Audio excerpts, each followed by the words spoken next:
Grace, growth, and gratitude. The path to happiness through acts of appreciation and expression of thanks. Welcome to Grace, Growth, and Gratitude.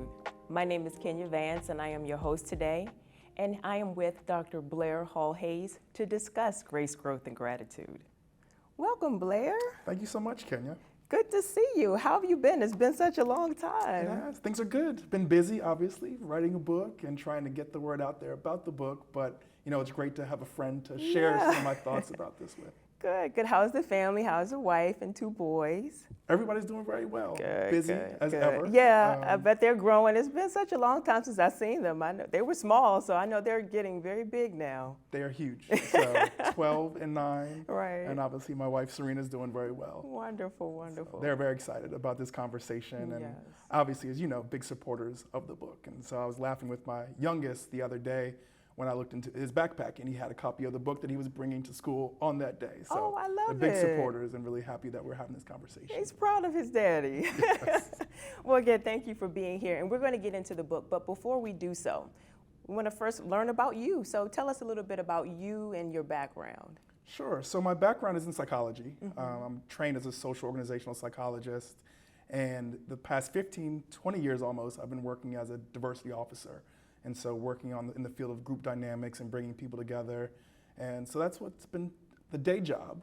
And then outside of that, most importantly, as we mentioned, as a husband and a father. So whether it's coaching basketball or getting kids to and from various activities, that's the most important part of my day. Yes. Life does get busy after a while, doesn't it? Yes. So what made you want to write a book about gratitude?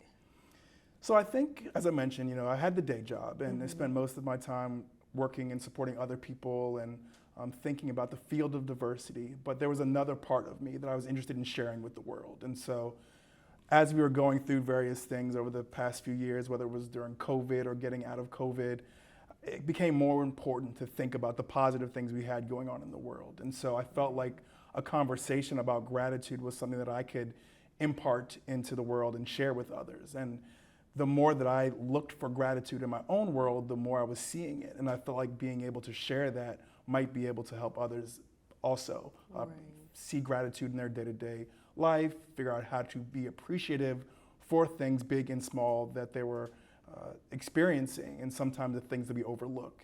And so it came to be more of a habit that I formed in myself, and I wanted to see if I could help other people also tap into that. Yeah, and that's my thing too also about that is the timing with this. And so like you said, I know you're busy, coaching, dad, husband, and all of your other things that you're doing. So what made now like a good time? Did you feel like this was really the need to write a book like this now? Or is this something you had really been working on for a while? Or did you feel like now was just a good time to do this?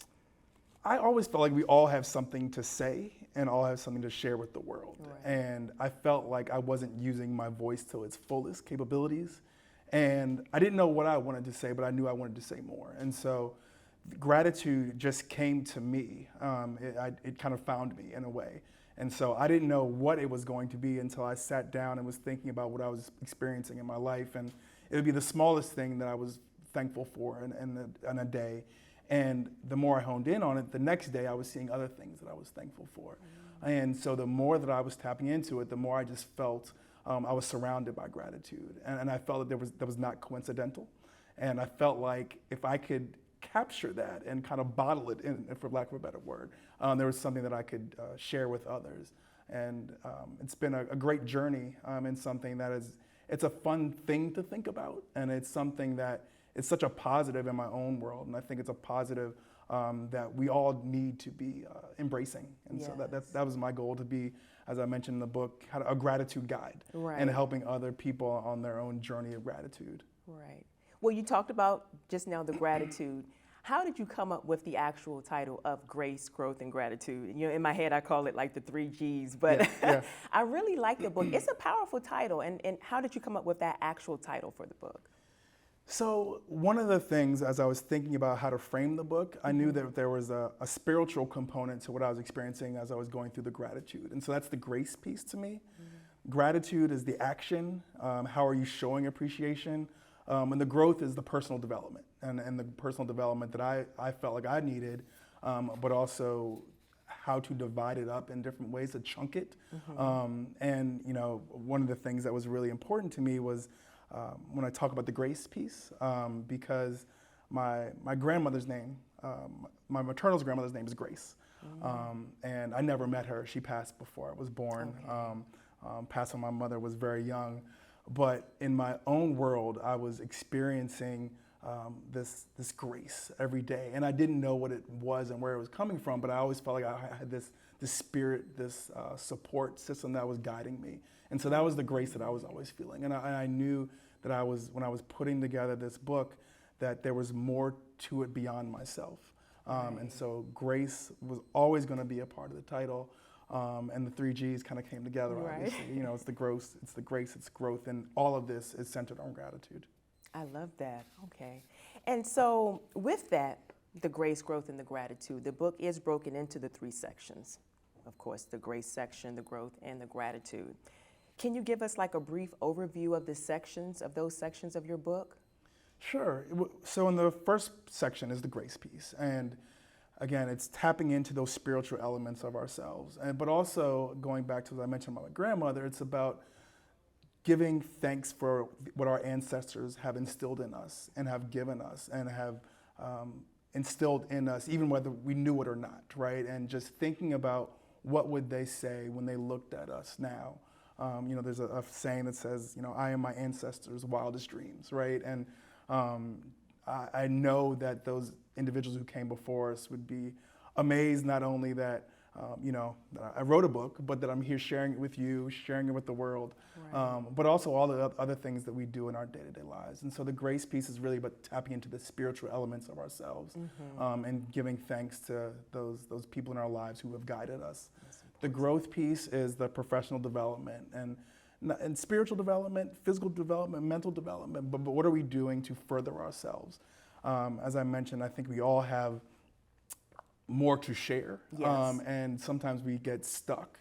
And so the growth piece is what are we doing to move beyond just the where we are at that current moment. The smallest thing can guide us further. And so that's the growth piece.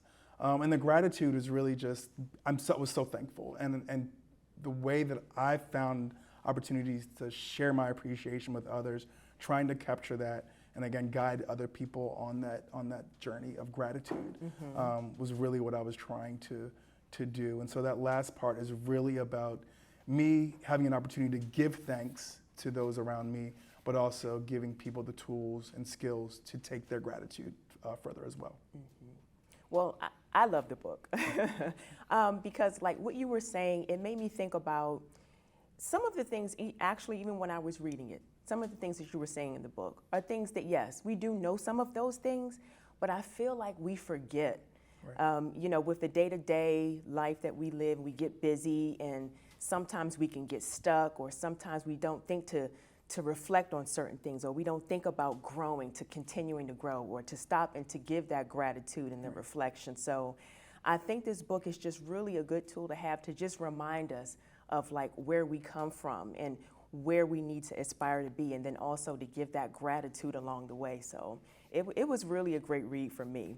So also I want to talk about in the book, you were talking about that there's a difference between being happy and having gratitude. Expound on that a little bit more, the difference between those two. So a big part of the book is about happiness too, and about pursuing your own happiness. And you know, there's a story I share in the book about what my friends and I, when we were in college, we termed the be happy philosophy, right? And trying to take time out of our day at every moment just to figure out what can I be happy for in this moment, right? It could be a rainy day, a cloudy day, you're stuck in traffic, but there has to be something that we can still tap into and be happy for. Right. And so the happiness, that be happy philosophy, is really an internal reflection, an internal feeling that you can have about what's going on in your world. the gratitude piece is about what are you giving to others. And so that's the way what I think about it, is that when I'm thinking about my own happiness, it is my own internal review of my own emotional state, tapping into those things that I need in my world that keep me balanced, keep me at peace. But the gratitude is really about what am I giving to others? Because, one of the things as I was trying to understand what was happening as I was embracing this gratitude and this experience of gratitude was that I always was trying to think about what could I give back to people, right? And so, if somebody gives me a gift, I was stuck in this place where I have to give them a gift of equal value, right? To really show how much I appreciated it, right? Exactly. But that's not what it's always about, right? I mean, sometimes people just want a call to say thank you. And, I've been very lucky to have very generous people in my life who've bestowed wonderful gifts or taken me on trips, right? And I wasn't at a point in my life where I could say, well, you've taken me on this trip, I'm going to take you on a trip, right? Because but it's not the financial isn't what people You don't want. have to match the gift. It's not a matching game, right? It's more about I've received this and it was important to me, and I want to show you why it was important to me and show you why you're important to me. Right. And so that's the reciprocation that I think that was really important to give to one another. And so I think that was the piece that I was struggling with at first, because I didn't know how to give back. And when you're stuck in that space, sometimes you don't do anything, right? Because you say, I can't match what you've done, so I'll just hold on to this, and maybe in the future I'll have an opportunity to return the favor in that way. Oh, maybe what about fear, like if you feel like, okay, I need to reciprocate, but was that enough? Did that match what they did? They did this, and I did this for them, but was that enough? Right. Or did I take too long? Yeah, did I take too long? Right. Or how do they feel about that? Yeah, right. I definitely understand that. So. We were talking about weddings before we got started, and one of the things that people always talk about is, after wedding, you have six months to return, a thank you note. Right.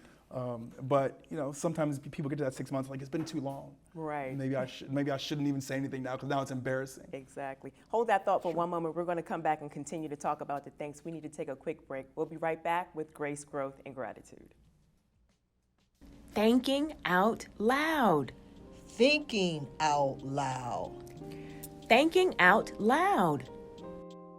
What are you talking about? Thanking out loud. Grace, growth, and gratitude. I get it. Thanking out loud. Grace, growth, and gratitude.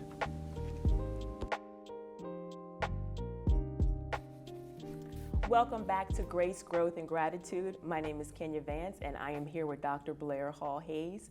So Blair, before the break, we were talking about the thank you. Yes. And I know that in your book, you referenced the thank you almost being like a lost art now. Mm-hmm. And you did mention that there's a difference between a thank you note and a thank you text. Right. And so what's the difference with that? Because isn't a thank you a thank you?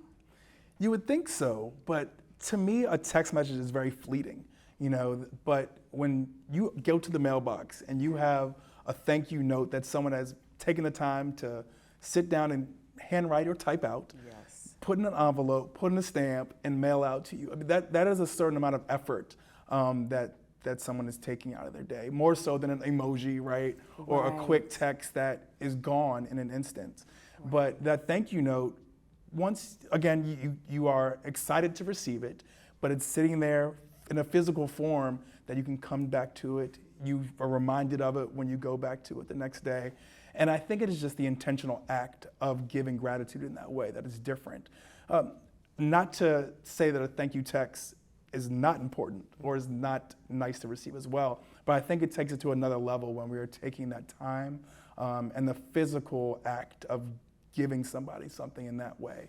And we don't do it enough anymore. I think when we were growing up, that your parents always said, go over there and say thank you to this person, right? Exactly. And now we don't even do that as much anymore, right? Exactly. And I think taking a step back and getting back to that sort of interaction, I think people appreciate it and appreciate it more than they even think they will. Mm-hmm. But it's just that intentional act is really important. I'm glad you said that, because that is so true. But I find, and tell me if you agree with me on this, but I find that the younger generation, Yeah. everything is the thank you text. Right. You know, for them, okay, well, you know, I'm going to send a text thank you. But I feel like those of us who are more mature and Right. even the elderly, they appreciate taking that time to write a thank you note to Right. send to them, like you were saying. And so, you know, I do feel like it's kind of becoming like a lost art, because I guess as we evolve in our generation and we're in the digital age, everything is email, text, it's thank you. But I think that, you know, we should not let that go too No, far we away. can bring it because, back, you know, I yes. even know that with my daughter, if someone does something for her, and sometimes, you know, it depends on who it is. If it's one of her like school friends or things like that, she'll say thank you, you know, maybe a text.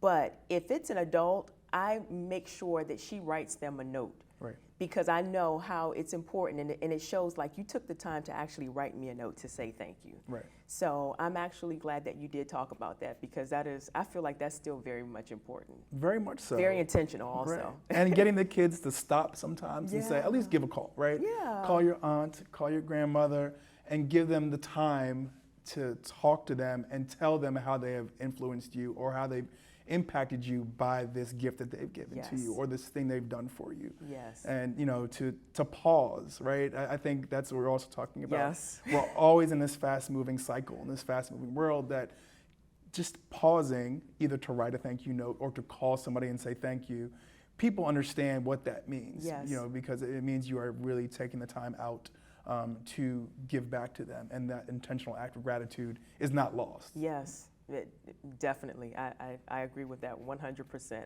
I want to go back to something we were talking about, and I think you were saying that when you were in college and you and your friends, you all had your group that, you know, you all made sure you gave thanks. Yes. And you were accountable to each other to make sure that you saw the thankfulness in everything. And how as you know, got older, mature, you know, married and further in life, it wasn't maybe so easy, and you actually credit your wife with helping you to understand that you need to feel all feelings, not just the thankfulness, you know, the gratitude, but all of the feelings. Tell me a little bit more about that, and how did she help you with that? Yeah, you know, the be happy philosophy, or focusing on happiness, it's a positive. It sounds positive, right? And it is positive. But I think one of the things that we were doing, we were focusing on happiness at the expense of the other emotions that are also part of everybody's world. Like, we're all human, right? We all experience multiple things in our lives. And so to only give voice to those things that make us happy, don't acknowledge the other parts of ourselves as well. And so, you know, my wife Serena would say, you know, I'm glad you're happy, but how are you really feeling otherwise, right? And it takes being honest with yourself and honest with those people that love you to say, well, sometimes I'm not always happy, and that's why I need to spend the time to be conscious about what's going to make me happy, because maybe I'm at a lower point. But if you're not able to admit that, Right. then you are not feeling all of the emotions, right? And so happiness, there's another side of happiness, right? And the sadness. And it's natural to feel sadness, but if you can't put a voice to what's the sadness, how do you know what happy is, right? There's two sides of every coin. And so she was able to tell me that, you know, if you're able to tap into these other emotions, your happiness will feel stronger. Yes. Your happiness will feel better, and you'll be able to vocalize all of the emotions. And, you know, you get a deeper understanding and a deeper connection with those people who you want to understand you, right? But if you're only showing these happy feelings, you're only showing these positive feelings, then there's a whole part of yourself that you're not being honest with yourself, but also with those people that love you. That's and true. she was like, I want to know all of you, That's right? true. So tell me all the things, right? Because And so it happens to all of us, you Right, know. yep. You know, we're not always happy, and so I understand that, and I know that sometimes people they may not know how to actually deal with the other feelings, because happiness is easy, Right, you know. right, yeah. But when it comes time to act, like you were saying, to actually deal with those other feelings or process it, sometimes people might not know, so they may push it aside or act like it doesn't exist because they don't know how to go through it, they don't know how to feel it. Right. And so, you know, I'm glad good job, sir. I'm glad. Thanks to her. I for know, sure. right? You know, and you know, that's important. So I like that. So I want to talk about something else in your book. You were talking about habits. And so you were talking about being authentically you and who you are. And you're practicing like courageous consistency. You know, it's good to be consistent. You know what to expect, and people can depend on you. And when you're being courageous, you're standing firm on what you believe. But sometimes there comes a time where you have habits that you feel like we need to switch habits and we need to change habits. So tell me a little bit more about that, and when do you feel like we should like change our habits? You know, it's obviously an individual experience, right? But I think we can all find times where maybe we are stuck in a rut, or we are experiencing things that aren't conducive to bettering ourselves or bettering others. You know, one of the things when we talk about, as a psychologist, we talk a lot about like the brain is like a muscle, right? And if we get stuck in repetitive thinking or thinking about certain things over and over again, those things will keep replicating themselves.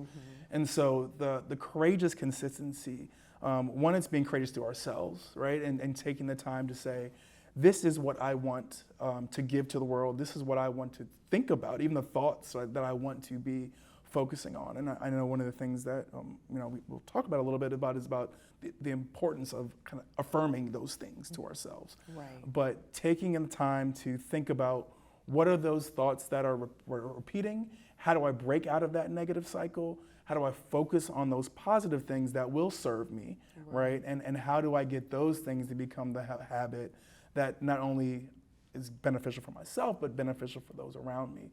It's very easy to get stuck in a rut. Yes. It's very easy to get stuck into the negative thoughts that can overtake us, Yes. right, if we let them. Yes. And so we need to kind of break out, and then once we break out, we need to repeat it. And then it becomes a habit that we can form, and it gets stuck. And it almost, it can form, we talk about forming a new crease in our brain, those folds in our brain. Like create a new one, right? Create one that is filled with the positive, the happy, the gratitude, those thankful things. And then hopefully those will be the things that we see more in our day-to-day. Right. It's not all habits are good habits. No, that's true. That's true. Not all habits are good habits. No. That's true. And if you keep practicing the same bad habits, you'll keep getting the same bad results. So Right. Exactly. Definitely. And you did touch upon that briefly about affirming.